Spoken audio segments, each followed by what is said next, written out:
franchement c'est courageux d'acheter une robe de mariage sans essayer. Mais gars, moi je voulais économiser, donc à la guerre comme à la guerre.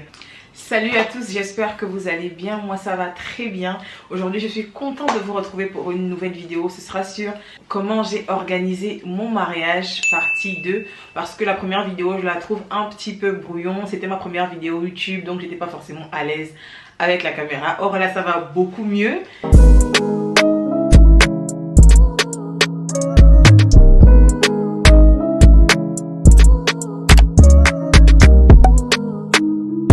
Je me suis dit que j'allais faire une vidéo plus complète pour vous parler de mes petits conseils sur comment j'ai organisé mon mariage.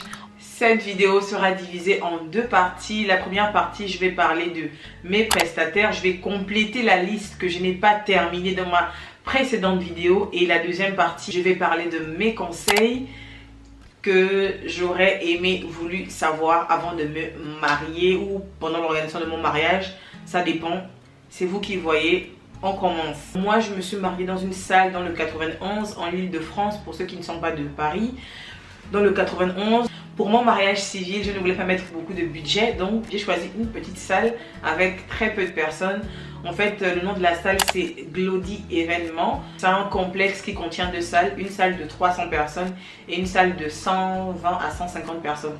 Moi j'ai opté pour la petite salle parce que pour mon mariage il n'y avait que 120 invités parce que je voulais un truc tout petit et intime qu'avec les proches. Donc voilà pourquoi j'ai opté pour la petite salle. Et pour les montants, je me rappelle que pour la salle vide c'était 1300 €, c'est-à-dire la salle à nu, genre vraiment à nu, la salle vide. Et mais moi j'ai pris l'option chaise, j'ai pris une partie de la déco avec cette dame, la dame de la salle. Donc c'est monté à environ 2800. Donc faut compter les chaises Napoléon, 120 chaises, les nappes, quoi d'autre, et une partie de la déco, 2800 €. Franchement pour Paris je trouve ça assez correct comme prix. Donc, ce qui est de ma décoration, moi j'ai choisi deux personnes, enfin je peux même dire trois parce que j'ai participé un tout petit peu. Pourquoi moi vous descend comme ça me stresse. Oh, attendez, les aléas du direct. J'ai pris une partie avec la dame de la salle, une partie avec Chloé, et Chloé qui a ouvert sa page récemment. Je mettrai l'Instagram juste ici sur l'écran. Et aussi avec moi aussi j'ai donné quelques de mes idées parce que par exemple la dame de la salle me proposait des serviettes en papier, ce qui ne me plaisait pas du tout. Moi je voulais des serviettes en satin, même si j'allais les jeter après, mais c'est pas grave. Je trouvais que les serviettes en papier ça faisait vraiment trop cheap et trop négligé, donc j'ai pas opté pour ça. Je suis allée sur le site d'AliExpress, j'ai trouvé des serviettes en satin, je les ai achetées. Si vous voulez le nom du vendeur, n'hésitez pas à me demander, je vous donnerai, il n'y a pas de souci. Donc Chloé, ma copine, elle a fait une partie de la décoration et j'ai beaucoup aimé ce que Chloé elle a fait. Mon thème c'était rose et doré et Chloé elle a vraiment respecté tout ce que je voulais. C'était vraiment trop beau. Quand elle n'a pas trouvé des, comment ça s'appelle, des vases à la couleur que je voulais, elle a acheté les vases transparents. En plus ensuite elle les a bombés avec une bombe. Elle les a bombés et voilà, ça a donné le rendu que vous verrez juste ici. Je ferai défiler plusieurs photos. Donc voilà pour ce qui est de la décoration. C'était une partie la dame de la salle, une partie Chloé, une partie moi. Pour les achats que j'ai eu à faire, j'en ai fait quelques-uns sur AliExpress parce que là-bas on trouve tout. J'ai acheté sur AliExpress par exemple le livre d'or personnalisé. Si je trouve une photo je la mettrai. J'ai acheté les serviettes en satin dont je vous ai parlé tout à l'heure sur AliExpress. Je pense que les 150 ou 120 serviettes m'avaient coûté entre 60 et 80 €. Ensuite sur AliExpress j'ai acheté des centres de table avec marqué le numéro de la table. J'ai acheté aussi, j'ai fait mes menus personnalisés sur AliExpress en fait.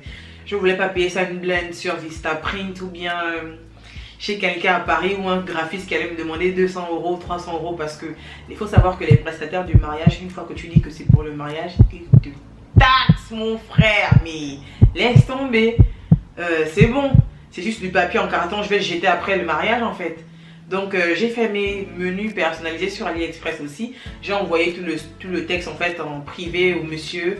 Et après il m'a confirmé sur WhatsApp. Pour savoir que bon à peu près toutes les personnes qui vendent sur AliExpress sont souvent WhatsApp. Donc c'est facile de discuter directement avec eux plus facilement.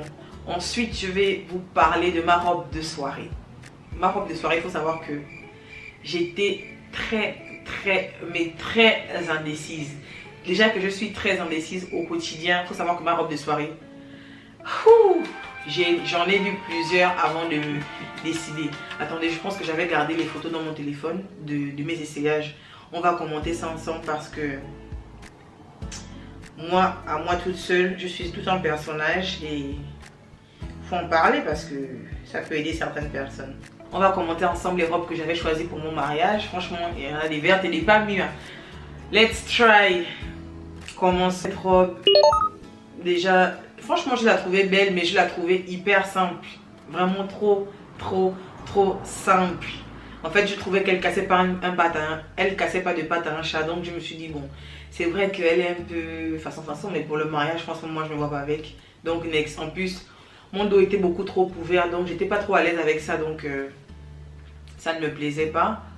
Ensuite, la robe bleue. Franchement, la robe bleue, j'ai beaucoup aimé sa couleur. Franchement, j'ai adoré sa couleur. Ça sortait de l'ordinaire, de ce qu'on voyait. Mais je trouvais qu'elle était un petit peu trop simple. Pardon. À part les 2-3 strass qui se battaient en duel, franchement, elle n'avait pas d'histoire pour moi, cette robe. J'ai quand même une personnalité assez... Donc, il me fallait quand même une robe qui envoie. Donc, celle-là, jolie, mais beaucoup trop simple. Ensuite... la robe grise longue, franchement, elle était super belle avec les strass du haut en bas, mais je trouvais que la coupe de la robe était beaucoup trop simple. Franchement, tu passes, on se retourne même pas, quoi. C'est quand même le jour de mariage, donc non. En plus, c'était cher pour ce que c'était, donc voilà. Ensuite, je suis tombée sur la robe qui m'a plu. J'étais dans une boutique à Strasbourg, Saint-Denis. Je suis tombée sur la robe qui m'a plu, mais il faut savoir que la robe qui m'a plu, elle coûtait 600 €. Il faut savoir que moi, je ne voulais pas mettre beaucoup d'argent dans mon mariage civil. Donc 600 € la robe. En fait, ce que j'ai fait, c'est que le jour que je suis allée en boutique, en fait, j'ai pris les photos. On n'avait pas le droit de filmer, mais j'ai pris des photos en secret. Et je suis allée sur internet, j'ai commencé à chercher la même robe. En fait, j'avais déjà une idée de ce que je voulais, donc j'ai commencé à chercher la même robe. J'ai regardé sur les sites, j'ai regardé. Ensuite, je suis allée sur AliExpress, comme d'habitude, mon site, tu connais. J'ai trouvé la même robe, mais 3 fois moins cher. Du coup, je l'ai payé 200 € la robe, au lieu de 300. Je vais vous montrer une photo juste ici. Je l'ai payé 200 € et elle est arrivée en, je pense, elle est arrivée en moins d'un mois. Et je discutais régulièrement avec le vendeur sur AliExpress. Il faut aussi savoir que, franchement, c'est courageux d'acheter une robe de mariage sans essayer. Mais, gars, moi, je voulais économiser. Donc, à la guerre comme à la guerre. Faut savoir que j'ai pris aussi une taille au-dessus. J'ai pas pris ma taille normale parce que je me suis dit, vaut mieux que la robe soit plus grande que plus petite. Parce que si elle est plus petite, ce sera chaud pour la rattraper, tu vois. Donc j'ai pris une taille au-dessus et quand elle est arrivée, franchement, c'était parfait. Et ça m'a plu, j'ai eu que des compliments, donc voilà. L'essayage de robe de mariée, franchement, je voudrais souligner un petit point. Choisissez bien les bonnes personnes qui vous accompagnent pour choisir vos robes de soirée. Bref, qui vous accompagnent dans la préparation du mariage. Ce ne sont pas des personnes vraiment à prendre à la légère. Parce que le mariage, c'est quand même une atmosphère, tu vois. Donc, tu ne peux pas choisir, même si c'est ta meilleure amie, tu sens qu'elle n'est pas, comment dirais-je, spirituelle. Ne la choisis pas en fait. Donc choisissez les bonnes personnes qui vont vous accompagner pour choisir vos tenues, vos alliances. Bref, si vous n'êtes pas avec votre mari, parce que par exemple votre mari ne peut pas avoir votre robe. Donc voilà ce que je voulais rajouter. Pour la maquilleuse et la coiffeuse, je vais passer rapidement parce que j'ai déjà parlé de ça dans ma précédente vidéo. C'était Cristal Chignon qui m'a coiffée. Et c'était Glam Beauty by Sandy qui m'a maquillée. Franchement, c'était parfait. J'ai adoré ce qu'elles ont fait sur moi. J'étais trop magnifique et mignonne. Je vous mets quelques photos sur l'écran, mais franchement, c'était trop top. Et en parlant de photos, je vais maintenant parler de la personne qui a fait mes photos de mariage. C'était Kazon Photographie. Je vous affiche sa page quelque part sur l'écran. Franchement, Kazon, prestataire très professionnel, très ponctuelle. Elle m'a fait de très belles photos. J'ai eu que des compliments quand j'ai envoyé à ma famille, parce qu'il faut savoir que ma famille à l'étranger n'était pas présente, une partie pardon, de ma famille n'était pas présente lors du mariage. Donc quand je leur ai montré les photos, franchement ils étaient tous contents. Merci Kazon, si tu passes par là, si tu regardes cette vidéo, n'hésitez pas à la booker pour vos anniversaires, baby shower, mariage, enterrement de vie de jeunes garçons, enterrement de vie de jeunes filles ou enterrement tout court. Franchement, n'hésitez pas. Kazon, je recommande 1000 fois et les prix sont assez intéressants. Pour ce qui est de la photographie, j'ai travaillé avec Sanor Images. Bon, pour être honnête, je n'ai pas encore reçu la vidéo du mariage, mais j'ai vu quelques extraits et franchement, les extraits que j'ai vus étaient juste waouh. Je vous recommande fortement ce prestataire. Le maître de cérémonie, j'ai choisi Karen Goulou. Je vous mettrai son Instagram aussi quelque part sur l'écran. Franchement, très professionnel. Ça s'est très bien passé. On ne s'est pas du tout ennuyé. Elle a su gérer les petits imprévus qu'il y avait pendant que moi je me préparais. Franchement, prestataire au top. Vous pouvez foncer les yeux fermés. On va parler d'un de mes prestataires préférés. C'était le traiteur. Franchement, le traiteur, c'était un casse-tête pour trouver le traiteur parce que les prix du traiteur à Paris sont mais vraiment hallucinants. Si tu n'as pas un réseau, les prix du traiteur sur Paris, franchement, c'est cher. Pourquoi personne ne m'a prévenu? Alors que tous les jours on est là, on parle ensemble, vous ne me dites pas. C'était le plus cher, on va dire c'était l'un des prestataires les plus chers.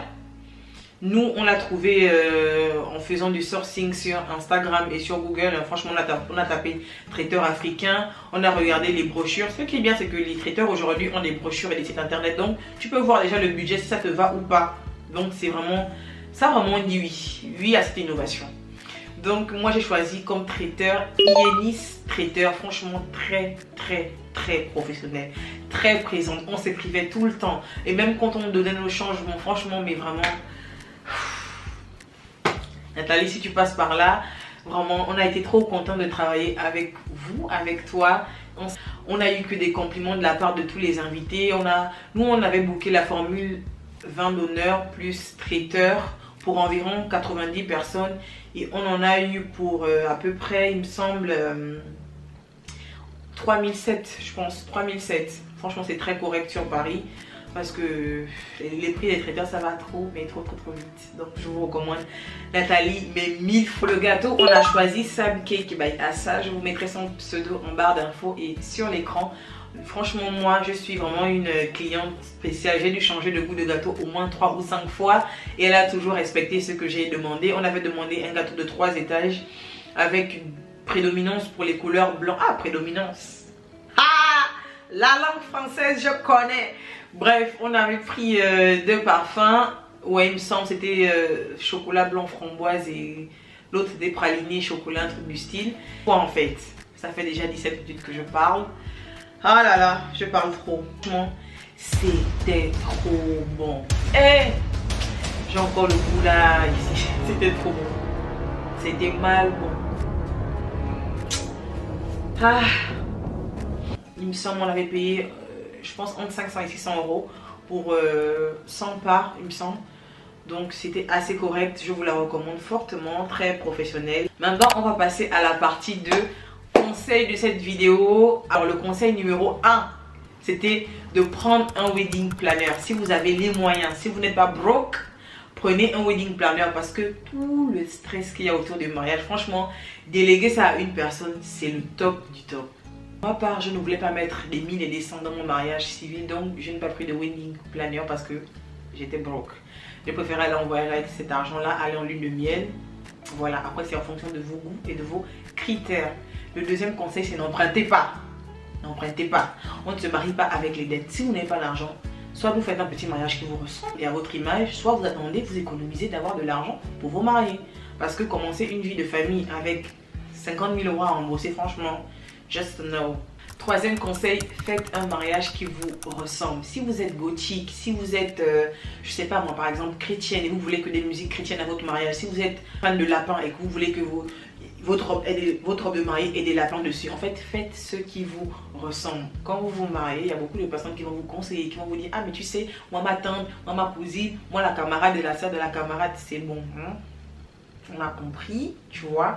Vous pouvez prendre les conseils à gauche à droite de ceux qui vous entourent, mais après tout, c'est votre mariage. Donc, décidez et prenez les décisions importantes et surtout à votre image. Entourez-vous des bonnes personnes parce que l'entourage, c'est très important. Parce que pendant le mariage, il y aura grave des tensions, il y aura grave des problèmes, il y aura grave des bouderies et tout ce qui va avec. Entourez-vous des bonnes personnes. Si vous avez les bonnes personnes qui savent vous conseiller, vous ne prendrez pas de mauvaises décisions. Donc c'est pour cela que l'entourage est capital. C'est très mais très important.